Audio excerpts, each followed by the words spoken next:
O Supremo Tribunal Federal censurou sites que publicaram reportagens sobre documento em que Marcelo Odebrecht cita o presidente da corte, Dias Toffoli. No documento não há referência a pagamentos ilegais.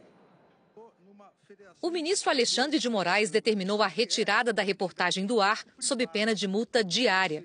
A decisão diz: determino que o site O Antagonista e a revista Cruzoé retirem imediatamente dos respectivos ambientes virtuais a matéria intitulada O Amigo do Amigo de Meu Pai e todas as postagens subsequentes que tratem sobre o assunto, sob pena de multa diária de R$100 mil, cujo prazo será contado a partir da intimação dos responsáveis. A Polícia Federal deverá intimar os responsáveis pelo site O Antagonista e pela revista Cruzoé para que prestem depoimentos no prazo de 72 horas. Alexandre de Moraes decidiu sobre a questão porque é relator de um inquérito aberto no mês passado para apurar notícias fraudulentas que possam ferir a honra dos ministros ou vazamentos de informações sobre integrantes da corte. Segundo a reportagem publicada pela revista na quinta-feira passada, a defesa do empresário Marcelo Odebrecht juntou em um dos processos contra ele na Justiça Federal em Curitiba um documento no qual esclareceu que um personagem mencionado em e-mail, o amigo do amigo de meu pai, era Dias Toffoli, que na época era advogado-geral da União.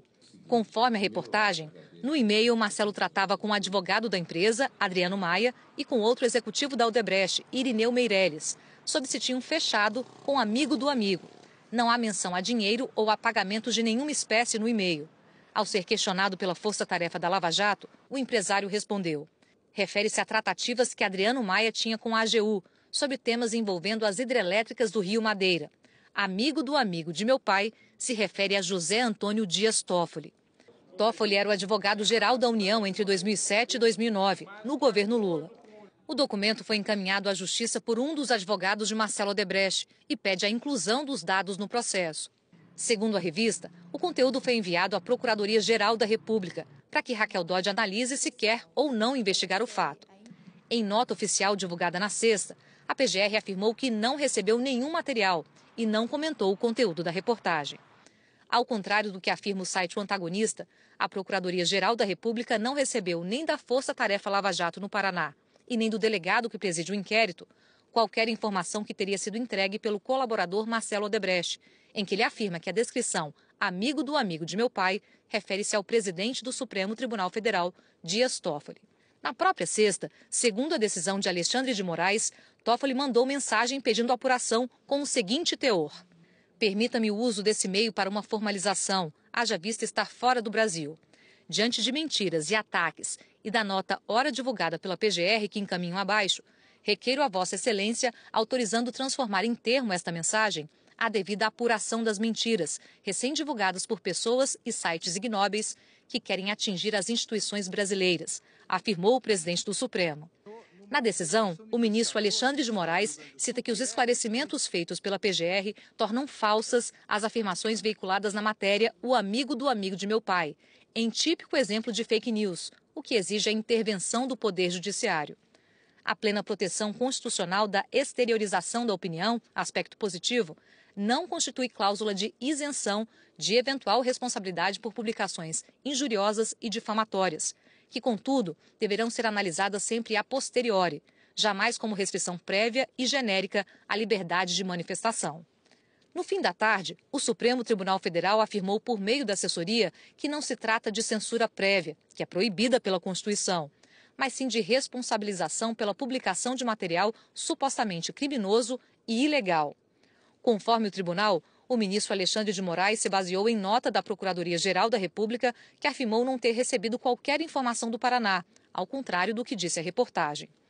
A TV Globo confirmou que o documento em que Marcelo Odebrecht disse que o apelido de Dias Toffoli era amigo do amigo foi de fato anexado aos autos da Lava Jato, no dia 9 de abril, e seu conteúdo é o que a revista descreve. O documento, porém, não chegou à Procuradoria-Geral da República. Hoje, a TV Globo verificou que o documento não mais consta do processo. Em 12 de abril, um dia após a publicação da reportagem, o juiz da 13ª Vara, Luiz Antônio Bonar, intimou a Polícia Federal e o Ministério Público Federal a se manifestarem. No mesmo dia, o documento foi retirado do processo. Ainda não se sabe as razões. Em nota, um dos sócios da Cruzoé, Mário Sabino, afirmou que a revista foi surpreendida pela decisão do ministro Alexandre de Moraes de censurar a reportagem.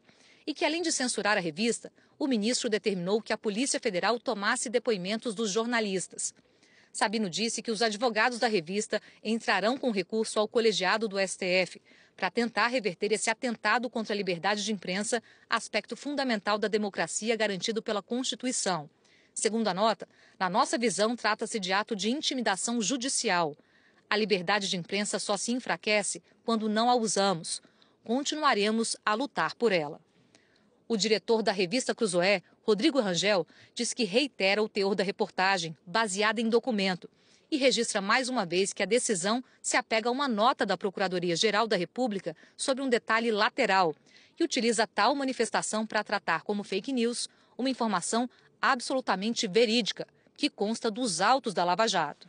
Rangel afirma também que importa lembrar ainda que, embora tenha solicitado providências ao colega Alexandre de Moraes ainda na sexta-feira, o ministro Dias Toffoli não respondeu às perguntas que lhe foram enviadas antes da publicação da reportagem, agora censurada.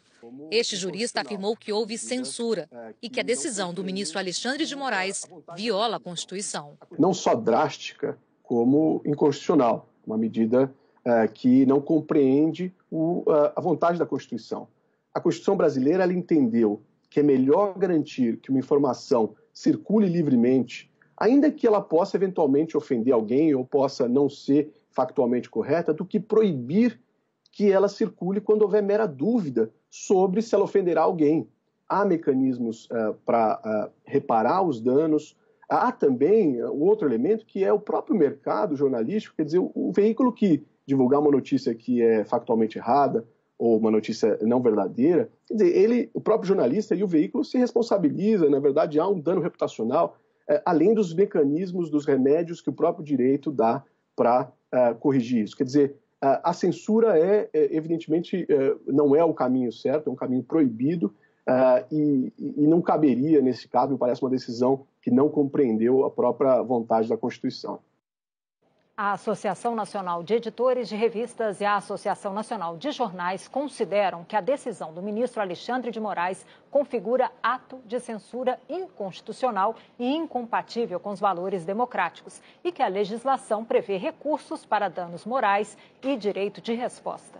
A Associação Brasileira de Jornalismo Investigativo disse que a medida é uma ameaça à liberdade de expressão, que é grave acusar de difundir fake news quem faz jornalismo com base em fontes oficiais e documentos, que é ainda mais grave utilizar este conceito vago para determinar a supressão de conteúdo jornalístico e que é alarmante o fato de o STF adotar a medida em um caso que envolve o presidente do tribunal. A Associação Brasileira de Imprensa declarou que espera que o Supremo reveja a decisão que classificou como teratológica absurda e que o STF restabeleça com a urgência que o caso requer o direito à informação e à liberdade de imprensa. A ABI afirmou ainda que, como guardião da Constituição, o Supremo não pode advogar em causa própria, criando casuísmos jurídicos que violam princípios e direitos que deveriam ser protegidos pelo próprio tribunal.